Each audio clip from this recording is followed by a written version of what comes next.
Brayden, tough one here. Second game at the Memorial Cup for your group.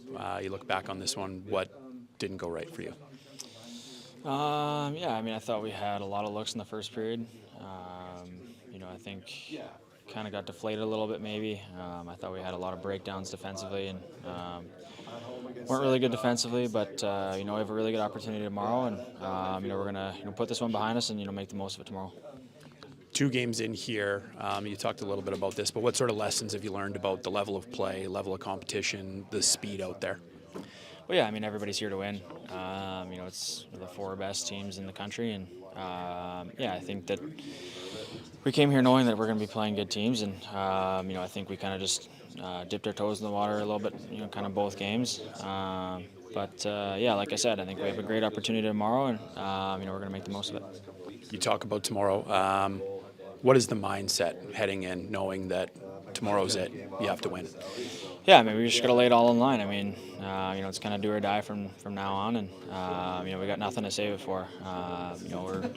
We're past the WHL championship where we want to win a Memorial Cup, and there's no other way to do it than leave it all out there. And I think more than capable of putting this one behind us, and coming out tomorrow and playing a full 60 minutes. Aside from a full 60 minutes, what's the key to beating Drummondville tomorrow?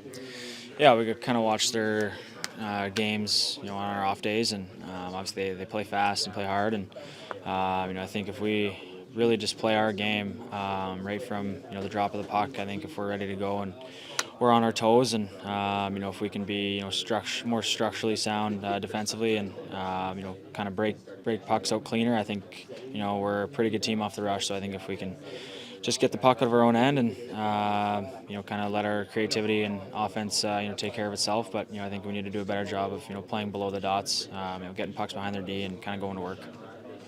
For you guys, you're in this position, but you were in the Saskatoon series. You guys were down. There was a bunch of one-goal games, overtimes. You were down 3-2. You had to win the final 2 games to win. How much did a series like that can you draw on something like that when you go into this scenario that you got to kind of win out?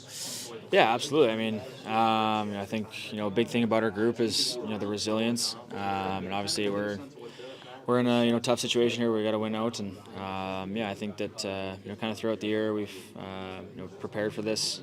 We've had some tough times, and every time we seem to battle our way out of it. Obviously, like you said, the Saskatoon series was it was a tough one, and obviously went down 3-2, and ended up coming back and winning that series. So we're not worried. I mean, we believe in our group. I think that we just got to play our best game tomorrow and move on from there. Brayden, you looked like you picked up a lot of the defensive responsibilities tonight, with the guys going forward and Matejchuk going forward. Is that a part of your game you've come to enjoy or embrace?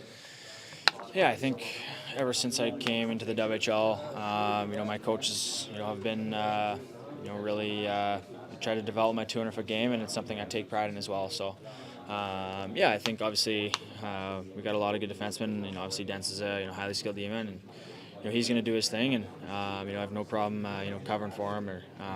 It's something that I take a lot of pride in is my 200-foot game, and be able to play both ends of the ice. So It looked like they really clogged the ice tonight on you guys as well. Not a lot of space, especially through the neutral zone.